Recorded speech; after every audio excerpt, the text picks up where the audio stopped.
What is nanotechnology, and why should it doesn't really matter what. Now, think about what this thing does well. It could be holding water or chasing Pokemon, or if you're thinking about that t-shirt, making you feel awesome.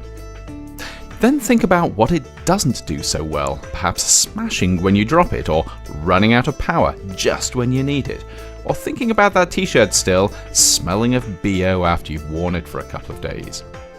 It might not be obvious, but all of these things, the good stuff and the bad, depend on the individual atoms that make up the things around us, and importantly, how they're put together. It's a bit like a car working because of how all the individual bits are arranged. It's not just a case of having 4 wheels, an engine and a steering wheel. They all have to be in the right place if you want a car that gets you to where you're going without falling apart. Of course, atoms are a bit smaller than the wheels on a car, but the same idea holds.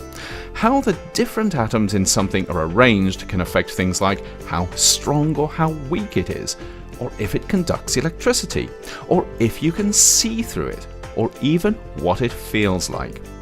In fact, pretty much anything that the stuff around you does, it does because of how all the different atoms it's made of are put together. And this includes the things that you don't want stuff to do, like breaking, or smelling, or running out of power.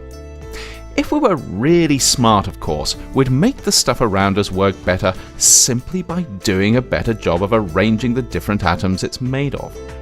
And if we were smarter still, we could make totally new stuff by putting atoms together in ways that we'd never done before. We could even start to create stuff that behaves in quite unusual ways, because when you start playing around with atoms, you can tap into some really weird quantum physics. The trouble is, atoms are really small, more than 1,000,000 times smaller than the tip of your pinky finger, and that means they're not that easy to work with. But over the past few years, scientists and engineers have become increasingly good at designing and engineering materials down at the level of atoms or small groups of atoms. And because this new technology involves doing stuff at such a minute scale, it's called nanotechnology.